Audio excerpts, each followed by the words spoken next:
Buenos días, vamos a dar inicio al tema del día de hoy. Como verán allí, se trata de dos procesos cognitivos más, atención y memoria. Bien, estos procesos cognitivos también están bastante relacionados y digamos que uno se apoya en el otro, ¿no? Empecemos por la atención y seguimos con memoria.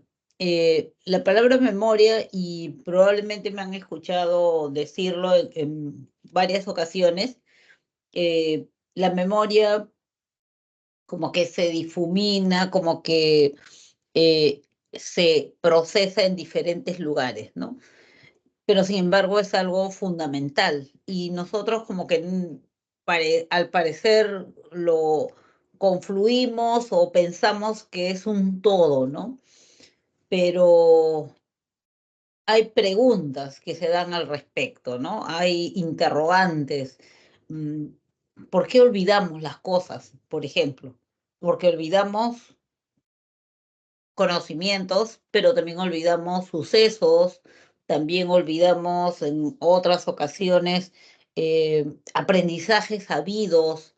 De repente sabía, qué sé yo, em, realizar una actividad determinada, pero con el tiempo lo aprendí de chiquita a hacer una cosa, ¿no? O de repente tejer determinados puntos y ahora ya no sé cómo hacerlo, algo así, ¿no?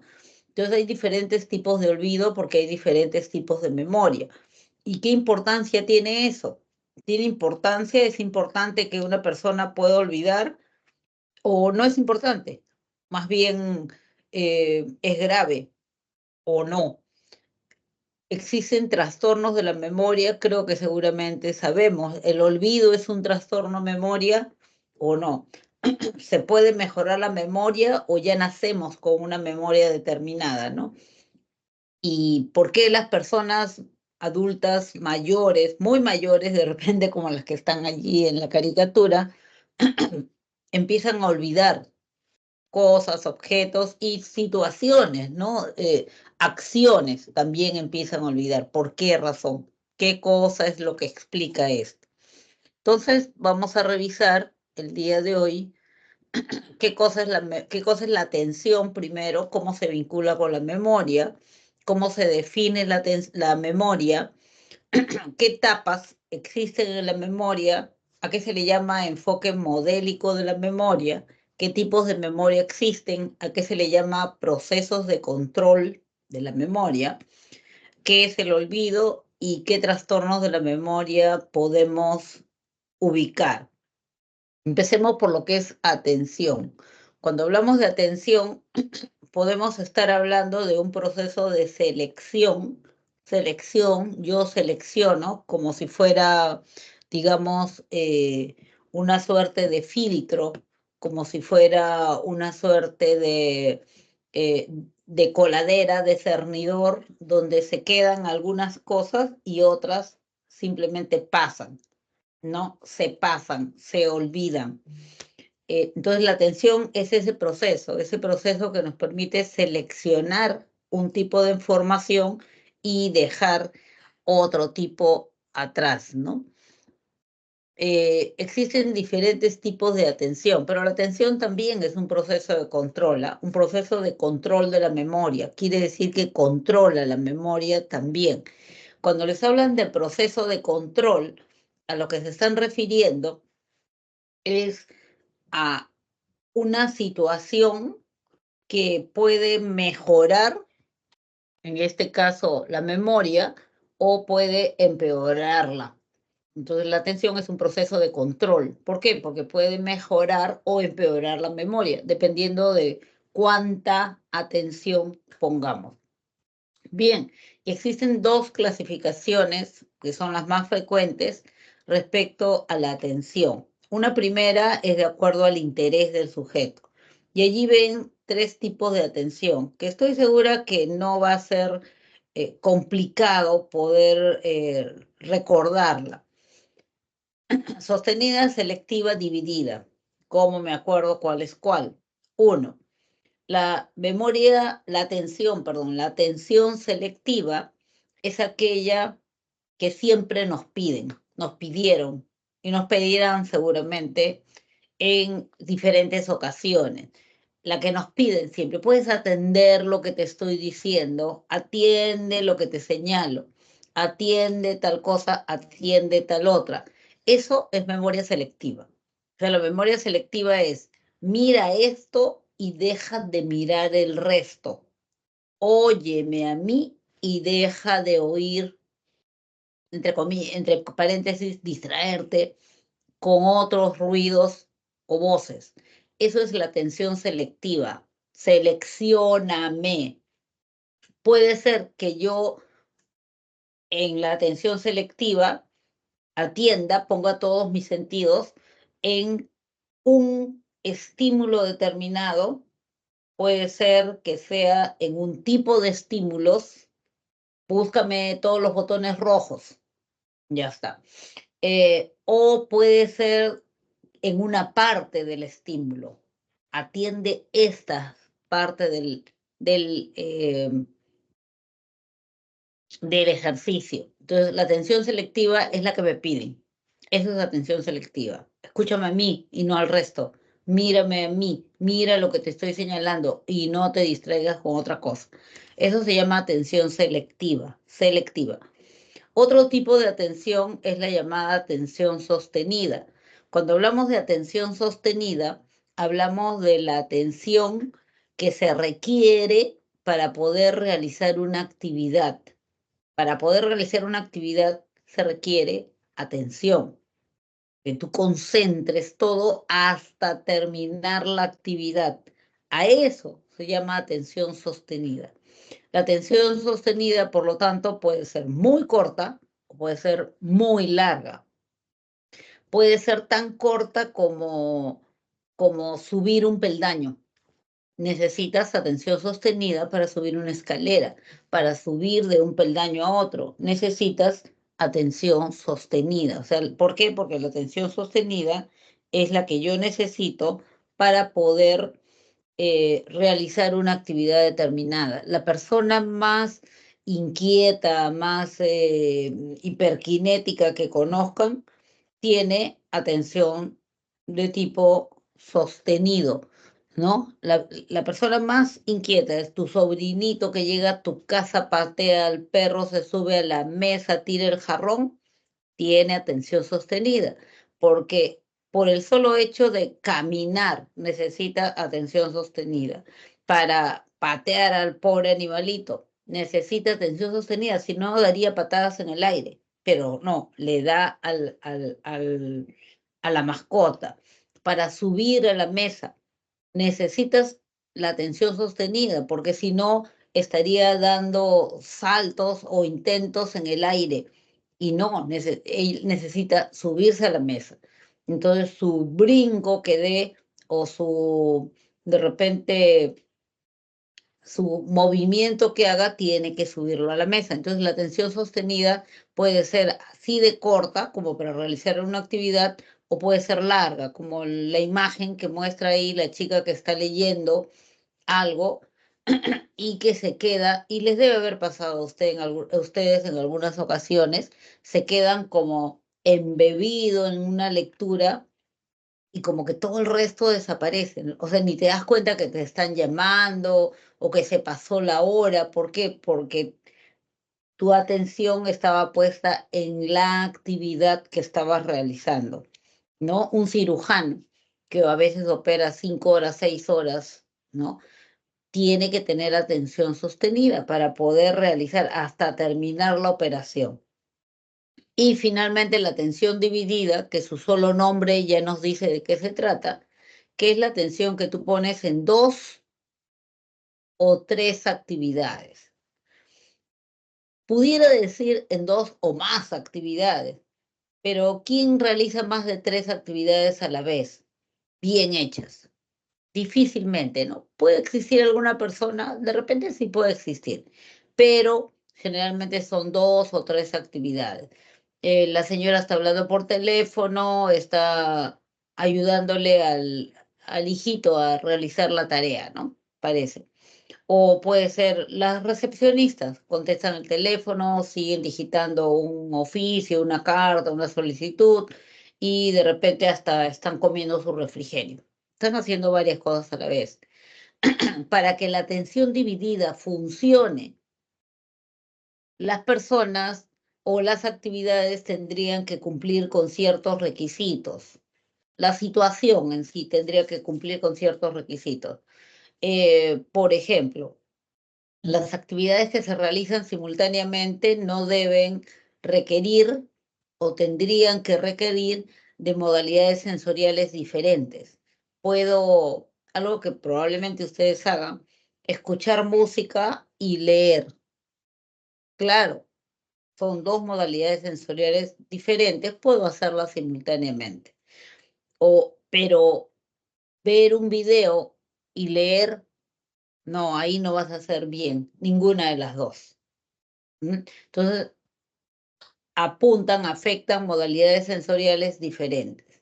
Una de las actividades tendría que convertirse en mecánica, automática, ¿no? Tendría que ser generalmente una actividad motora y generalmente ya automática. Estoy de repente corriendo y conversando con alguien, trotando y conversando con alguien, manejando bicicleta y tarareando una canción, ¿no? O dictándole de repente al celular un mensaje, ¿no? Entonces estoy haciendo dos o más actividades a la vez, pero una de ellas ya es rutinaria. Estoy planchando y estoy mirando una película de repente. Entonces, una de las actividades es motora y es automática. Eso es importante. Y en tercer lugar, las actividades que se hacen simultáneamente tienen que ser digamos, de interés medio. No tienen que ser muy importantes, no, no, o muy complejas tampoco, ¿no? Sino medio. Puedo de repente, como decir, bueno, en el caso de la señora, ¿no? Está hablando por teléfono, tal vez sea algo muy importante, tal vez no, y está atendiendo al niño, pero no le está resolviendo una ecuación ni nada, lo está atendiendo, lo está viendo que no se haga daño, ¿no? Em, pero no podrías de repente solucionar una ecuación compleja y resolver los problemas con tu pareja. Pero yo te dije que, pero no, no, o sea, ninguna de las dos cosas vas a hacer bien. Entonces, la atención dividida funciona cuando se han cumplido los requisitos mencionados. Según la actitud, podríamos encontrar dos tipos de atención. La voluntaria, que es aquel tipo de atención donde el sujeto desea atender voluntariamente por interés propio, concentra su atención en unos estímulos determinados, me interesa el tema, entonces estoy leyendo, ¿no? Me interesa recoger ese número telefónico y entonces así es, hay un parlante con música muy fuerte y ya, díctame que yo te escucho, ¿no? Es atención voluntaria, concentro y me esfuerzo por hacerlo. Y atención involuntaria, que es la atención que ustedes ya han escuchado hablar de ella, que depende de la formación reticular y que es la atención en la cual tú atiendes, pero como un reflejo, como producto de eh, el estímulo que jala tu atención, de un estímulo que es muy intenso, intenso en color, intenso en volumen, en ruido, o fuera de contexto. No es algo que se espera en la situación y aparece. O está fuera de contexto o es demasiado intenso. Estás en el micro, yendo a tu casa o en el metropolitano, hasta cabeceando, y por ahí hay una luz de repente que te llama la atención, muy intensa, el movimiento también es fuente de atención, ¿no? Entonces, volteas a ver, eso es atención involuntaria. el estímulo llamó tu atención. O estamos tranquilos acá revisando todo esto y de pronto en tu casa a alguien se le cae una ruma de platos. Entonces el ruido es estruendoso y no es un ruido que tengas que escuchar todos los días. Está fuera de lo esperado. Entonces vas a voltear inmediatamente, ¿no? Entonces eso se llama atención involuntaria. O de pronto estás en clases y entra, qué sé yo, una persona dando aspas de molinos, haciendo aspas de molino. Obviamente en el aula no se espera que suceda eso, entonces sales a ver. O alguien con una ropa de color fosforescente que llama la atención, entonces obviamente todos van a voltear. ¿Por qué? Porque el estímulo está fuera de contexto. Si vas al circo y ves colores llamativos, no te llama tanto la atención, ¿no? Y vamos a la memoria.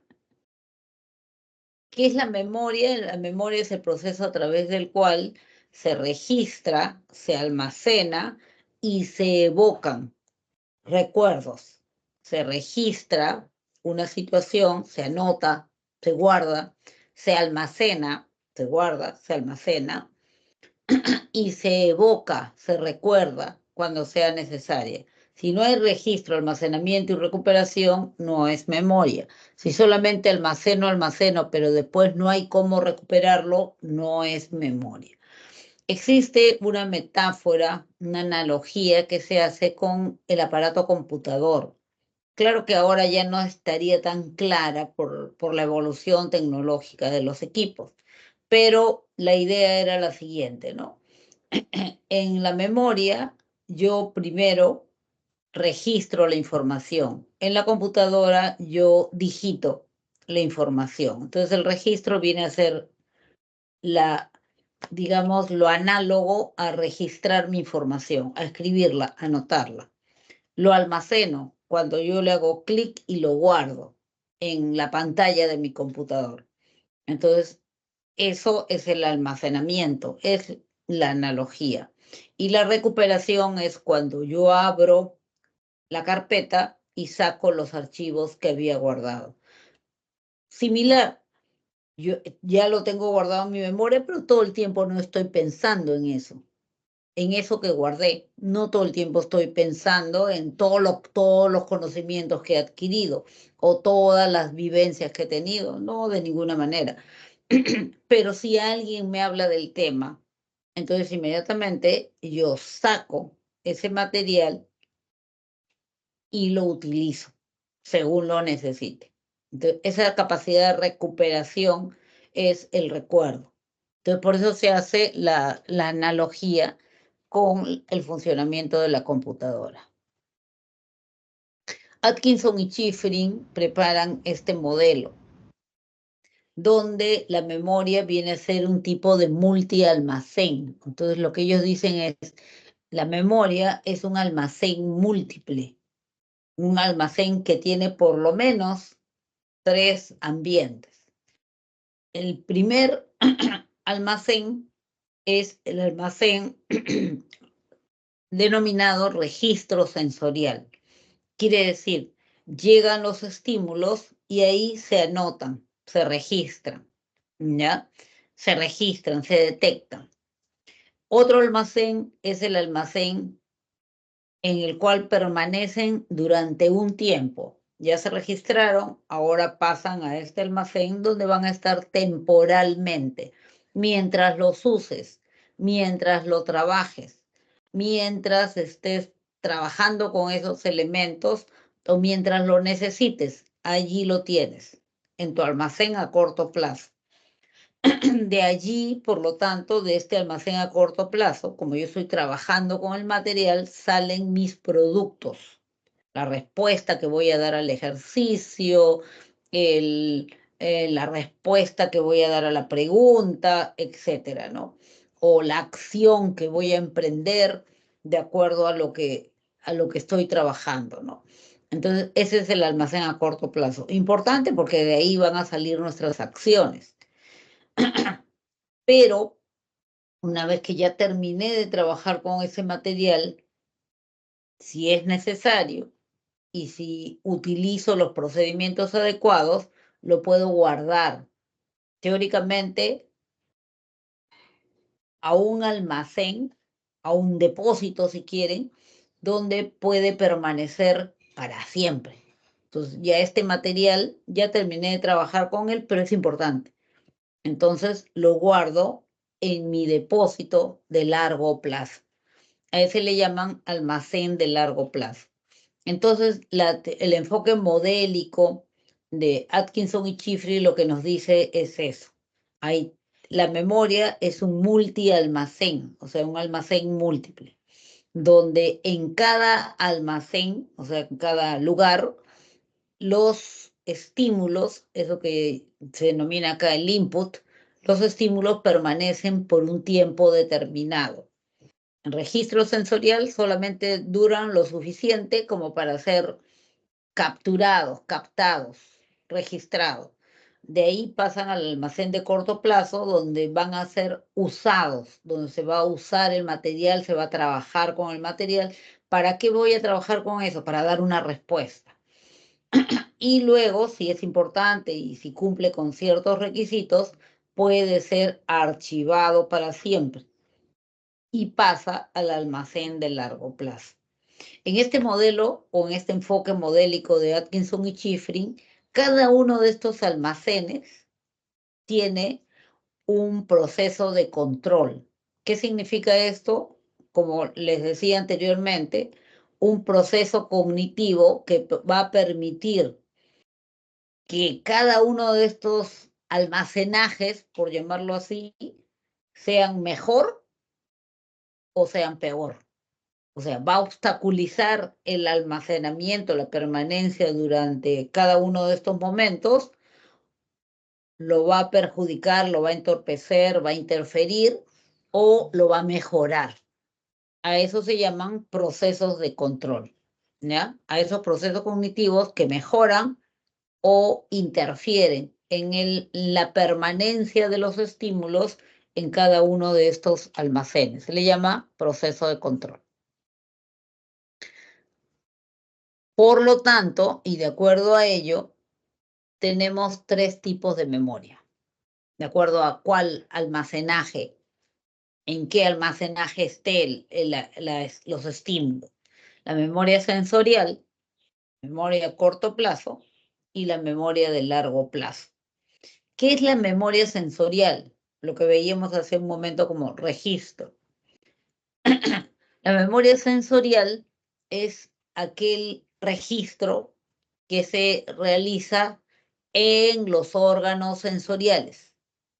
Si es visual, en la retina de mi ojo; si es auditivo, en mi oído interno; si es olfativo, en el fondo de mis fosas nasales, en los cilios.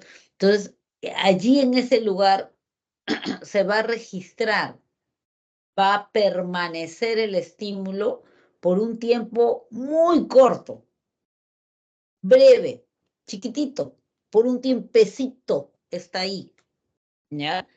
Un tiempecito que puede ser tan pequeño como 5 décimas de segundo.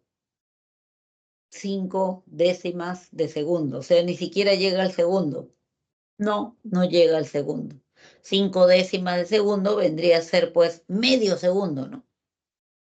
¡Wow! Ese tiempo es el que va a demorar en el órgano sensorial. Otra pregunta. Entonces, si es la permanencia del estímulo en el órgano sensorial, quiere decir que hay tantos tipos de memoria sensorial como órganos sensoriales tenemos. Sí, hay tantos tipos de memoria sensorial como órganos sensoriales tenemos. La memoria sensorial de la vista, que se produce en la retina del ojo, se le conoce con el nombre de memoria icónica. Esa es la memoria icónica. Y esa es la más breve, 5 décimas de segundo. Quiere decir, durante 5 décimas de segundo, el estímulo, lo visto, se queda ahí pegadito en la retina de tu ojo. 5 décimas de segundo. ¿Para qué sirve ese poquito tiempo? Para que los procesos atentivos, la atención viene a ser el proceso de control de la memoria sensorial, extraiga lo importante o lo deseche. 0,05 de segundo. Y de repente ustedes han tenido la siguiente experiencia. Están caminando, cuando caminamos nuestra vista inclusive es panorámica, ¿no? Entonces vamos caminando, vamos avanzando y de pronto como que pasaste por un lugar y como que algo te quedó y tú dices, ¿qué he visto? Y retrocedes a mirar. ¿Qué pasó ahí? Algo se quedó ahí pegadito. Regresas, no, no es mi hermana. Pensaba que era mi hermana la que estaba en esa tienda, pero no es. O sea, la vi, como se quedó ahí un tiempecito, los procesos atentivos revisaron, analizaron, y, ¡ay, tu hermana! Regresé, miré, oh, no, no es mi hermana, ¿ya? Entonces, sí, hay tantos tipos de memoria sensorial como modalidades sensoriales existen. La de la vista, ya les dije, es la memoria icónica. De la del oído se le denomina memoria ecoica.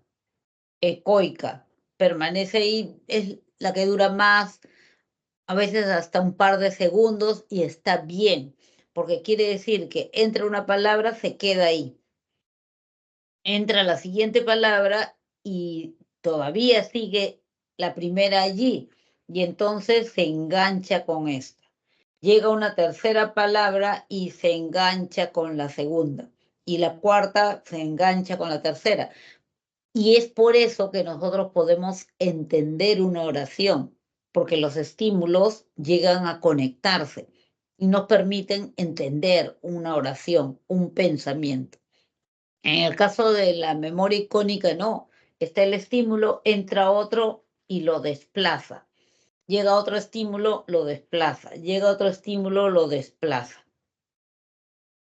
Ya salió de la retina de mi ojo, ¿no? Por eso se dice que la memoria sensorial es precategorial. Eso significa que, bueno, una categoría es una clase. Una clase implica una, un trabajo, un análisis del estímulo para poder colocarlo en una clase. En este caso no se produce ninguna clasificación, ningún análisis, nada. Entra el estímulo tal y como estaba, tal y como llegó, se queda ahí, luego es descartado. Nada más, ¿ya? Hay memoria sensorial áptica, que es la memoria de lo que he tocado, ¿no? De lo que me ha presionado, etcétera. Una memoria sensorial olfativa, la memoria del olor, pero todas quedan menos de un segundo. La memoria gustativa, etcétera. Bien, la memoria sensorial es la más corta. De allí, y si los procesos de atención lo han decidido, vamos a decirlo así, entre comillas, ha seleccionado estímulos, pasan a la memoria a corto plazo, que también es conocida como memoria operativa, memoria de trabajo, memoria inmediata, memoria reciente. Todos esos son sus sinónimos. Esa memoria de corto plazo, operativa, de trabajo, reciente, inmediata, como quieras llamarle, es una memoria, como el nombre bien lo dice, de corta duración. Quiere decir, los estímulos van a estar allí por un tiempo. James, que es un estudioso de la memoria, dice que esta es una memoria limitada, limitada en tiempo y limitada en capacidad. Limitada en tiempo, los estímulos no permanecen allí sin uso, o sea, sin estar trabajando con ellos, más de 20 o 30 segundos después que dejaste de trabajar con ellos. Y limitada en capacidad, almacena 7 más menos 2 unidades de información, 7 más 2, 9, 7 menos 2, 5. De 5 a 9 estímulos es lo esperado, es lo normal en la capacidad de almacenamiento. ¿Qué es una unidad de información? Es una unidad con sentido, O sea, es un estímulo que tiene sentido. Pueden ser números, pueden ser letras, pueden ser palabras y hasta podrían ser oraciones, si sabes cómo hacerlo. Entonces, pero esta unidad debe tener sentido para el sujeto. Las unidades de información son unidades con sentido. ¿Por qué? Porque la memoria a corto plazo trabaja información categorial, o sea, información que ya tiene un sentido para el sujeto, que pertenece a una clase, que pertenece a una categoría. Por eso puedo almacenar palabras, por eso puedo almacenar números, pero si es una combinación de letras sin sentido, sep, lep, a, jon, chin, pum, es más difícil poder almacenarlo, ¿no?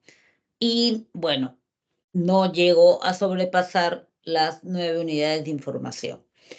Este tipo de memoria, como les decía hace un momento, es sumamente importante porque de aquí y del trabajo con este material, trabajar con ese material significa que tú lo estás usando, lo estás trabajando. Estoy trabajando con estos números, resolviendo una ecuación, o estoy trabajando sobre este tema, que estoy manejando esta información ahorita, la estoy revisando, la estoy ordenando, la estoy poniendo en un cuadro.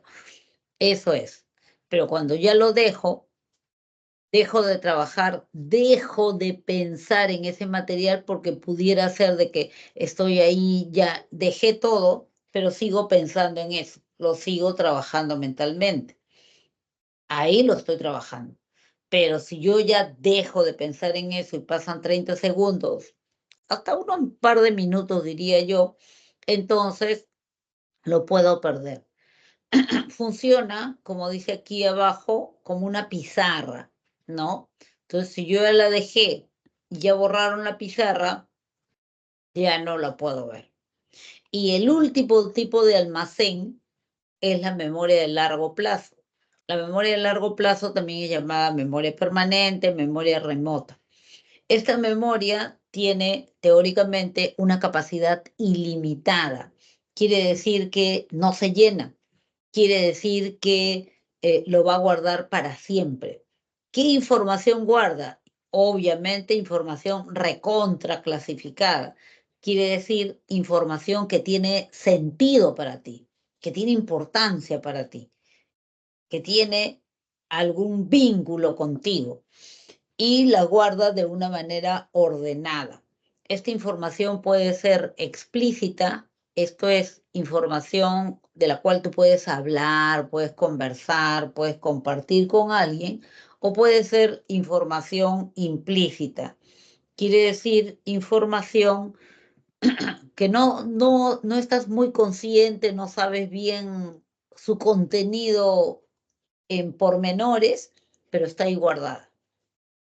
Pero, ¿y cómo sabes que está guardada? Porque te permite realizar algunas actividades. Te permite realizar algunas actividades.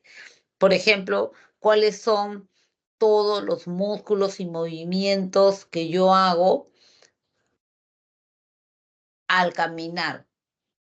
¿Qué músculos estoy activando? ¿Qué neurotransmisores pongo en acción?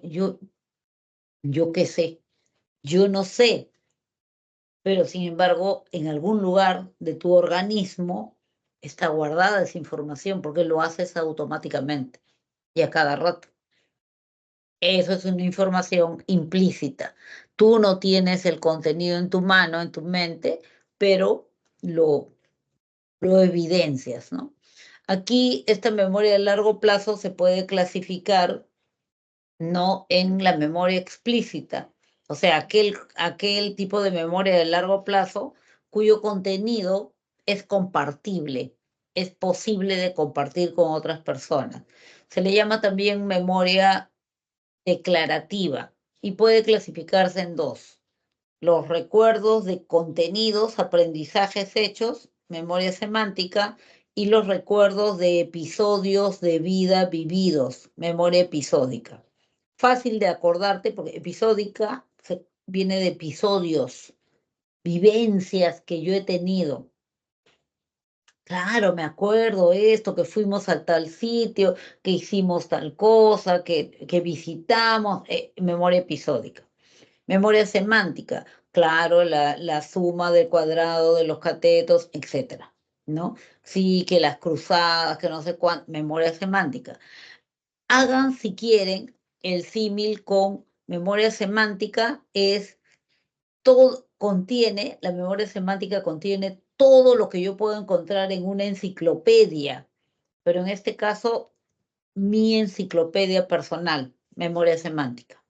Y memoria episódica es todo lo que yo puedo encontrar en un diario. Querido diario, hoy crucé la pista por primera vez sola. Mi mamá me miraba por la ventana con el corazón en la boca, etcétera, etcétera, etcétera. Todo lo que yo pueda contar, ¿sí? Entonces, eso es memoria episódica. Y la memoria implícita es aquella a la cual no tenemos mucho acceso. La memoria implícita, como les decía, no tenemos acceso al contenido, no lo conocemos a plenitud, pero sin embargo, pero sin embargo, eh, hay evidencias de que está ahí la información guardada. La podemos clasificar también en dos: memoria procedimental y memoria emocional.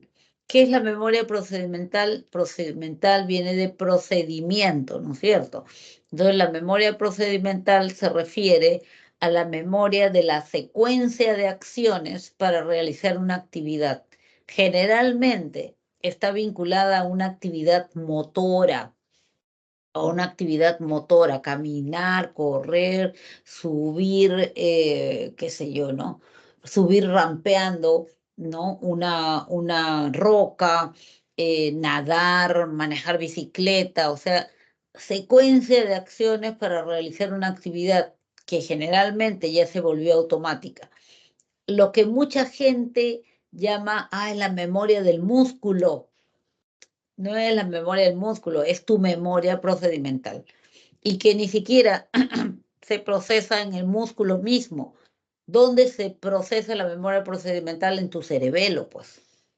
Tú puedes pararte sin ningún problema, pero al pararte estás poniendo en acción, estás recordando, trayendo al presente todos los recuerdos vinculados a cómo mantenerte en equilibrio y no caerte.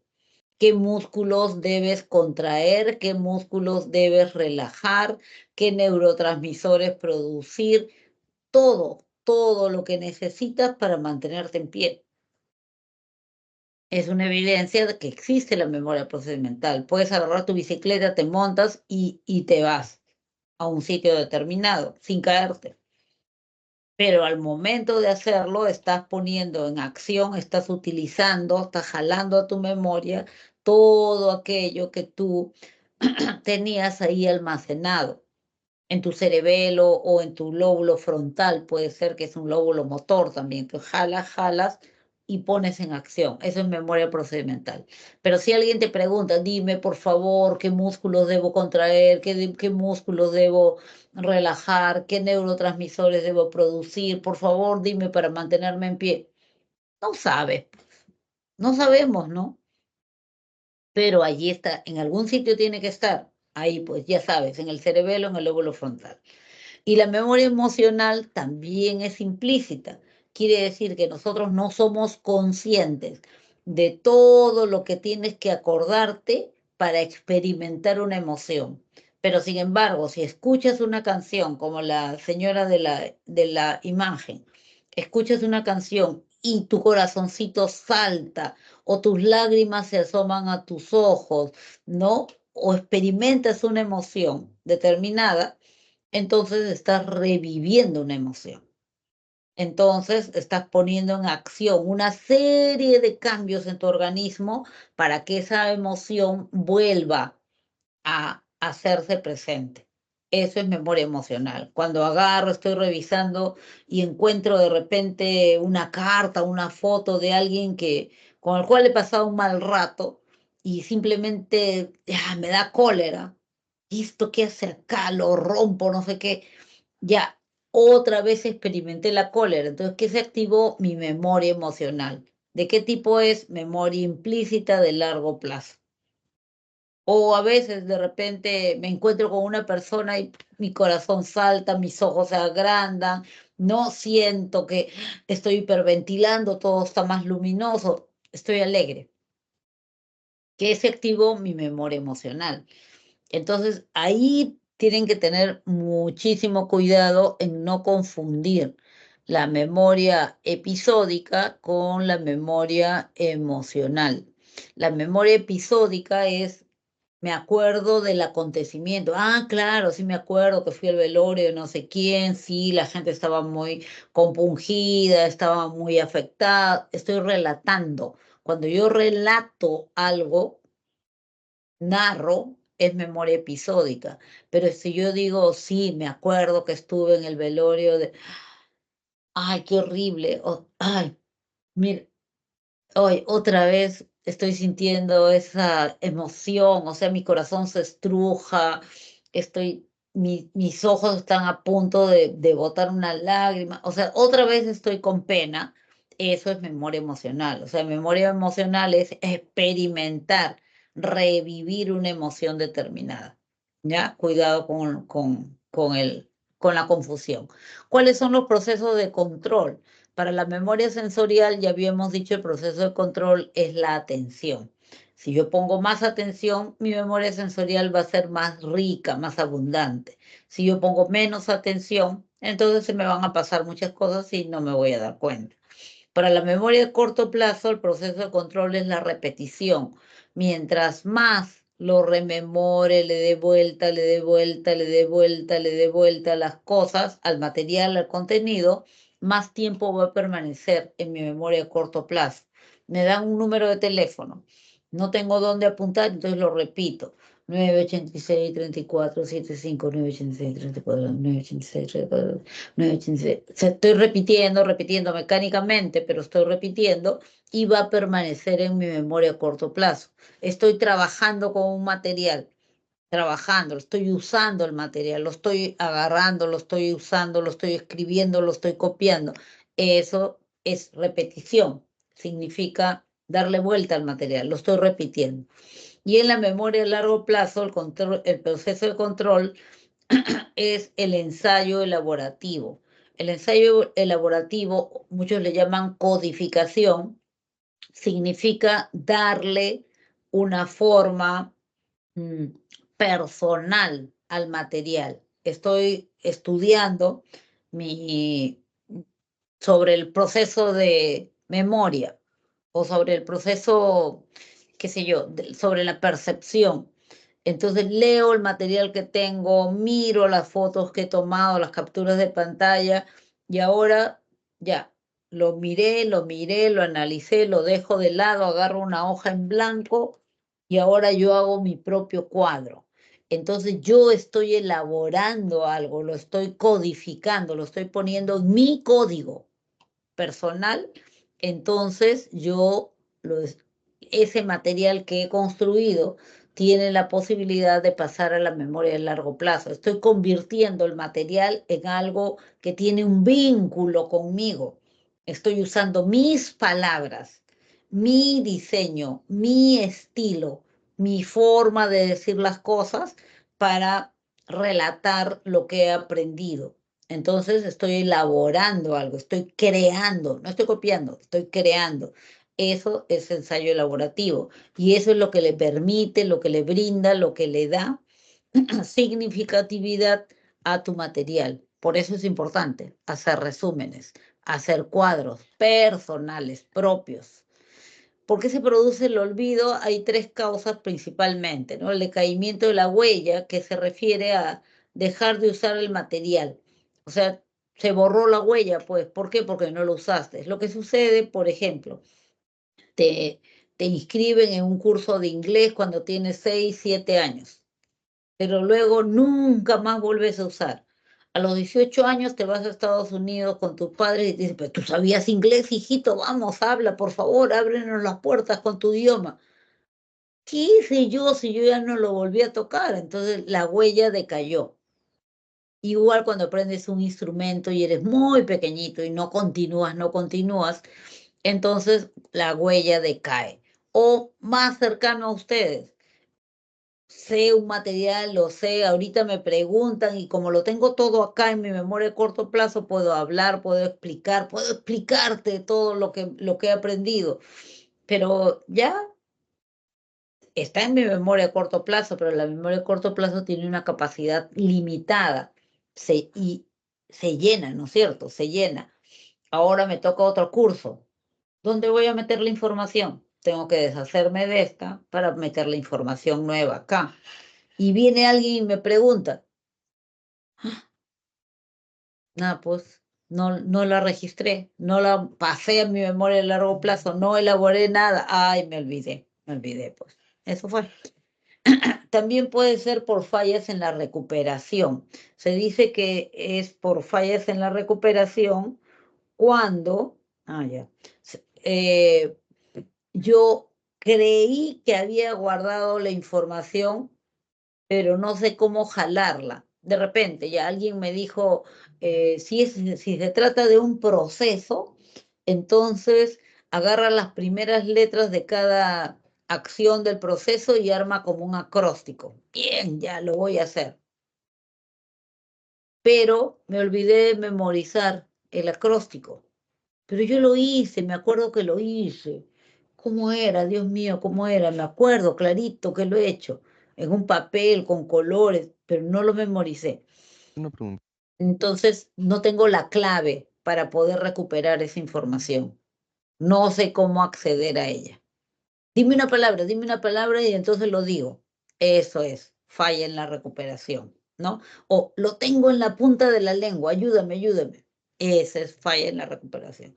O puede ser por interferencia. Se dice que es cuando por interferencia, cuando hay conocimientos que yo tengo que son contrarios o adversos a lo nuevo que estoy aprendiendo. Entonces hay una interferencia ahí, ¿no? O al revés, lo que estoy aprendiendo ahorita anula algo que yo tenía. Entonces, ay, como que hay un choque ahí y eso no permite que se fije la información. Vamos a acabar. Bueno, Ebbinghaus estudió sobre la curva del olvido, cuánto tiempo puede permanecer en la memoria un contenido sin tocarlo. Es Y una bueno, pregunta. estos son, perdón, Una pregunta, Miss. Cuando dijo las fallas en la recuperación, ahí también podría estar las paramnesias como... eh, no, no, las paramnesias son distorsiones. Ahorita vamos a ver, mira, ahorita vamos a ver, ¿ya? Y a ver si se alivia tu preocupación o si no me vuelves a preguntar. ¿Qué trastornos se pueden dar en la memoria? Pueden ser amnesias, paramnesias, también son consideradas bueno, ¿a qué se le llama amnesia? La amnesia es la pérdida de memoria, cuidado ahí, muy diferente al olvido porque se trata de perder la memoria, ya no acordarme más. Entonces la amnesia puede ser de dos tipos, retrógrada, anterógrada. Aquí hice este grafiquito porque este rayito que ven ahí verde, vamos a suponer que es un accidente cerebrovascular. Generalmente las amnesias son por accidentes cerebrovasculares, un accidente del cerebro en el sistema vascular, o sea, el sistema de irrigación sanguíneo. ¿Por qué se produce? Por aumento de la presión. A veces, cuando alguien no controla su presión, no toma su pastilla y le viene un derrame cerebral, la temperatura de la sangre es alta, bueno, para las neuronas. Entonces, cuando se derrama sangre, esa temperatura, esa sangre mata neuronas. Entonces, eso se llama accidente cerebrovascular. Puede deberse a la presión, puede deberse a diferentes cosas, ¿no? Un aneurisma también, cualquier cosa que rompa y que haga que la sangre salga. Entonces, vamos a suponer, hoy se dio el accidente cerebrovascular y el sujeto tiene amnesia. ¿De qué tipo es? ¿Retrógrada, anterógrada? Ya, ¿cómo van a diferenciar eso? Por el prefijo. Prefijo retro. ¿Qué significa retro? La moda retro, la música retro, lo antiguo, ¿no es cierto? Entonces, hoy tuve mi accidente cerebrovascular y olvidé todo lo antiguo. todo lo pasado, cómo me llamo, dónde vivo, soy casada, soy soltera, tengo hijos, no tengo hijos, qué esto, nada, olvidé todo lo pasado, es como si hoy naciera y recién empiezo a vivir. Amnesia retrógrada. Eso es retrógrada. Retro. Lo dañado es lo pasado. En cambio, en la amnesia anterógrada, hoy tuve mi accidente cerebrovascular. Todo lo anterior está intacto. Me acuerdo de todo, con quién estudié, quién era mi profesora, todo, todo, todo, todo. Pero de aquí en adelante ya no puedo guardar más. Ya no puedo guardar más. O sea, todo lo que yo aprenda, aprendemos en la memoria de corto plazo, pero es una memoria limitada en capacidad y en tiempo. Quiere decir que si yo dejo la información, vamos a decir, por unas horas y ya no la toco, me olvidé. Entonces, ¿qué sucede aquí? Que el sujeto aprendió algo, le enseñé a jugar ajedrez, no sabía. Entonces aprendió muy bien, jugó conmigo, hasta me ganó una partida y ya le dije, vuelvo mañana. Me fui, se acostó, se durmió, pasaron horas sin estar tocando el ajedrez, sin estar pensando en el ajedrez. Al día siguiente voy a visitarlo, llevo otra vez mi tablero, mi juego y le digo, vamos a jugar. Y me va a decir, ¿ajedrez? ¿Qué es eso? Ayer te enseñé. ¿Ayer? No, ayer no viniste. Sí, te enseñé a jugar ajedrez, ¿no te acuerdas? Esta pieza se llama torre, esta se llama caballo, esta se llama peón. No, no, no, no, no sé. Ya se olvidó. O sea, ya no puede almacenar más información en su memoria de largo plazo. Vive el día, nada más. Se acuerda así de todo lo anterior, se acuerda perfectamente, pero ya no puede ir almacenando más información, ¿ya? Luego, para que no nos quede nada en el aire, están las paramnesias. Las paramnesias en realidad son errores en la memoria, fallas en la memoria. No es un olvido, no tiene nada que ver. Tenemos el déjà vu, el déjà vu. Hay otras explicaciones para las paramnesias en general. Déjà vu es lo ya visto. Llego a un sitio y digo, yo ya he vivido esto, yo ya me acuerdo, yo lo vi, ya pasó. No, o sea, a veces es porque hay indicadores de algunas cosas que subliminalmente se quedaron en mí, hay muchos indicadores en un mismo lugar y yo asumo, siento la familiaridad de ya haber estado ahí. Pero hay varias teorías. El Yamasbu es voy a un sitio donde he vivido tiempo, donde siempre he estado y lo desconozco. Y finalmente tenemos el Alzheimer. El trastorno del Alzheimer, que es más o menos actual, se refiere a una enfermedad progresivo-degenerativa. Es una enfermedad que siempre está progresando. ¿Y qué es lo que progresa? La degeneración de neuronas, la muerte de neuronas. Entonces, ¿qué es lo que se muere? Entre comillas, el término no es exacto. Primero, lo que está más afuera, lo más cortical, lo de la sexta capa, ¿no es cierto? Entonces, la memoria episódica, la memoria semántica. Alternativamente es lo que se va perdiendo, perdiendo, perdiendo, perdiendo. Entonces no me acuerdo de lo que he vivido, no, poco a poco. ¿Ah? Y después la memoria procedimental. Puede seguir caminando, puede seguir tocando piano, puede seguir haciendo automáticamente las cosas, aunque no se acuerde de dónde lo aprendió ni quién se lo enseñó. Pero va a llegar un momento en que no va a poder caminar porque ella no se acuerda cómo hacerlo, su memoria procedimental está atrofiada. Va a pasar años. ¿Qué hace el tratamiento actual? Solo enlentece el proceso degenerativo. Esperemos que llegue un momento en el cual por lo menos se detenga, ¿no? Uy, mejor sería todavía si se puede recuperar lo perdido, ¿no? Esta es la clave de respuestas para que no se quede en el aire. Estamos a un minuto.